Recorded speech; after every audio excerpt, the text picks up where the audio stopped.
So as Terry was saying, a few weeks ago when I presented this project for the Red Zone about validating field formats with regex, and this was using the JavaScript injector to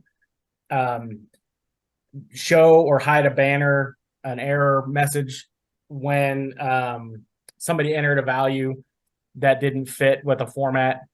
And while we were demoing that, Terry had asked if there was a way to possibly use that to hide, show or hide the save buttons.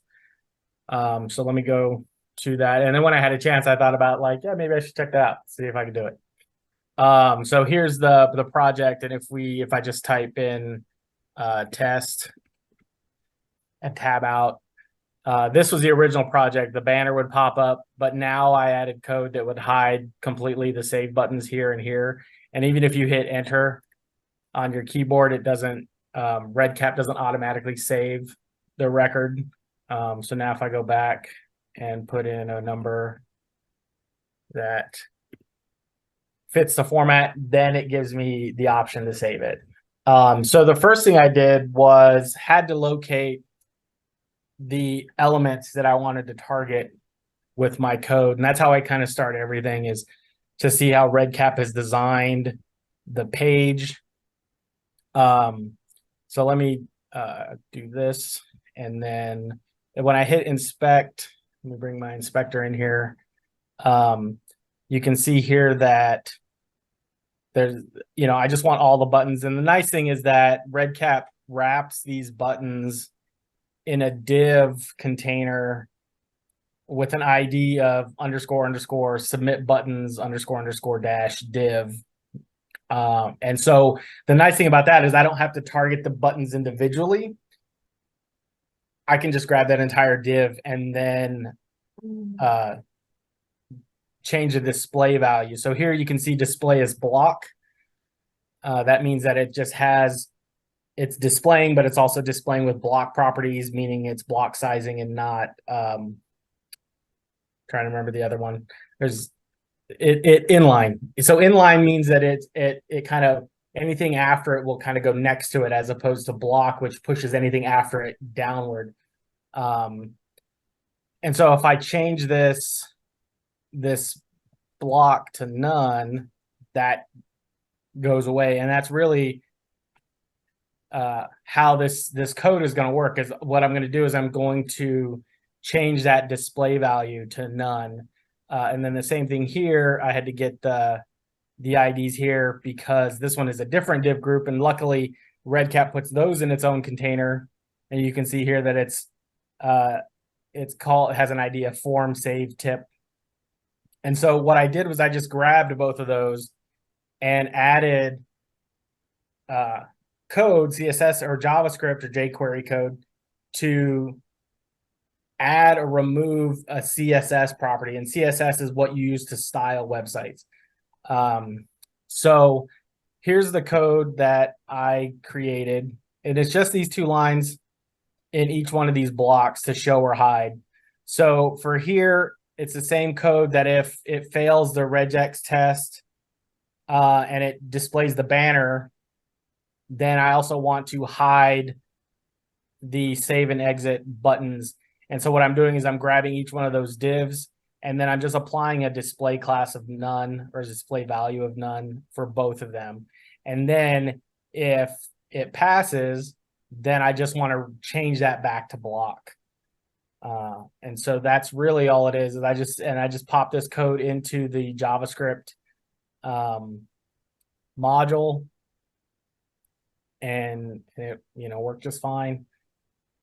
So here's the JavaScript module. So I just pop that code in there, and then now whenever let me refresh this so that way it brings everything back up. So now if anything is not fitting the format, it will automatically tell you and hide the buttons. Now it will bring the buttons back if it's blank, so I can still save a blank record.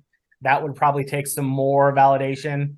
So right now this is just if something is incorrect, if it's not, the validation is failing. But the next step would be setting up code possibly to have these save buttons and these groups here initially hide when the page loads, and then they only get shown when the validation is passes, or when all your required fields are filled in. So whatever your criteria is, for quality data entry, you would set that up, and then you could have it set to where these on this page load, the buttons hide, and then as soon as the person enters the data that needs to be entered or the format that it needs to be entered in, then the buttons show up again. And so that might be the next iteration of this idea going forward. Well, in this particular example, and I think this is good, there's two things I wanted to say. First of all, for those of you who see the delete data for this form only, that's because it's us, or if you had delete data permissions. So you would have to have those permissions to see that button. Otherwise, that wouldn't show up to your users. But for youth ID with that format, you'd want to have caution about whether you apply this or not, because it's best applied, I think, if it's a required field. So if you didn't know the youth ID, you would still want them to be able to save the record. But if it's a required field, then that would be the best use of not letting them save or exit that form. So I like the fact that a blank isn't going to trigger a failure to be able to save the record unless it's required. So this is two examples of where it would be useful. One, if they formatted incorrectly, and two, if they were missing required fields, and you did not want an incomplete them to be able to save an instrument as incomplete.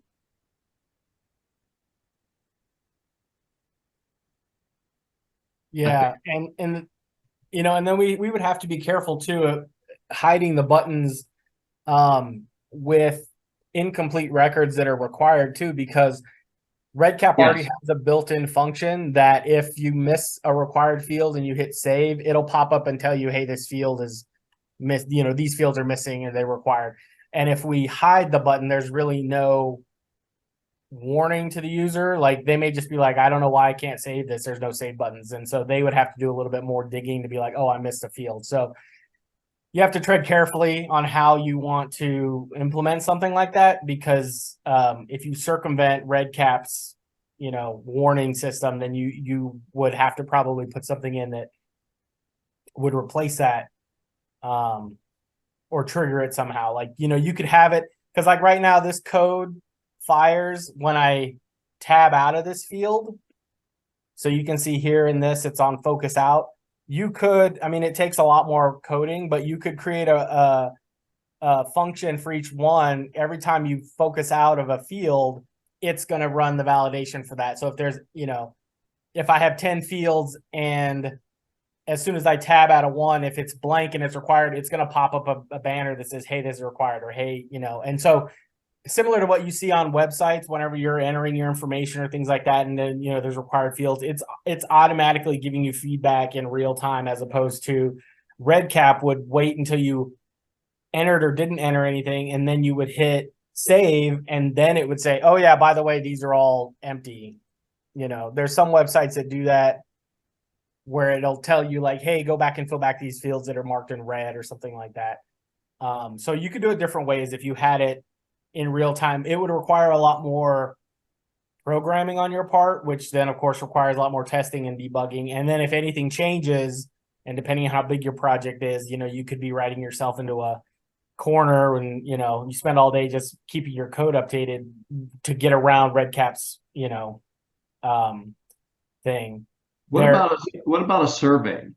How would this work in a survey? I don't know if this would work in a survey, because it's not. Well, actually, I could say I take that back. It probably wouldn't, because these things don't exist in a survey. Right. And you would just use the hide submit button action tag for that. And Right. Right. Yeah. So, and like you were saying earlier, with a survey, there's nothing to prevent them from submitting the data. And I guess if you didn't submit, if you had hit the submit button, they can't go to the next section or next page. So none of that data gets saved anyway. So that might be fine. But yeah, Well, this is pretty much specific to data entry pages as compared to survey pages. Right. Yeah. Good. Yeah. And then, there are ways to hook into some of the REDCap functions. Like there's JavaScript and jQuery functions built into REDCap. Like a lot of this stuff, a lot of the errors you see whenever it, the validation that pops up. So like if I went in here and made this required,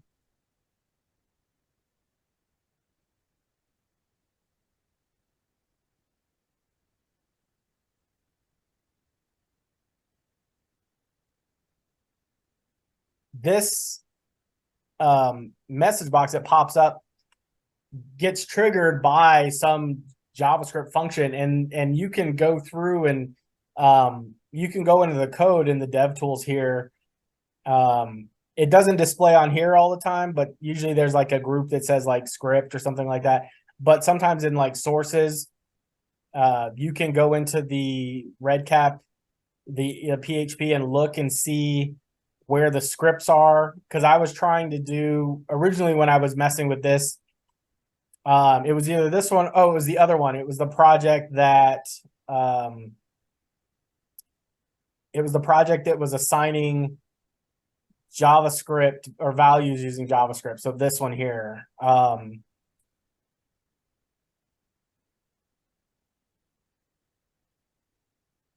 When I was messing with this and I wanted to clear all the values. So if you guys don't remember, this one was being able to set all these values using these buttons and clearing them out. So this, instead of having to create code for this, I was trying to tap into this reset button, because there's a reset function that gets triggered, this radio reset val function, and it basically, REDCap will go through and create one of these for every field, and it has these parameters, and I was trying to grab those for each field, because instead of me having to write code for it, I was just going to be like, hey, fire this, pretend I click this reset, for this, and this one here, and this one here, and this one here, and just do all that like you would normally do. And for some reason, it was only running the first one. It was only letting me, even if, when I look in the console, I didn't get any errors, but it would only trigger the first one. So it was like a looping problem, and I kind of got in the weeds on that one, and it was just one of those where it was easier for me to just mark the value as blank than to try to trigger this. But my point is that if you found the function, the JavaScript function that is triggered when you click save, and we can probably go over here and see if it has, yeah, so see here, this data entry submit. So if you found that, you could look and see, and here this, there's a few of these here depending on which button we look at. But there's obviously some chunk of code in there that is saying when I click save and stay or click any of these buttons and it runs a validation check to say, hey, these values are missing, you could kind of tap into that and use that to display a message of your own as well. So instead of you having to reinvent the wheel, you could just tap into what REDCap already built for you.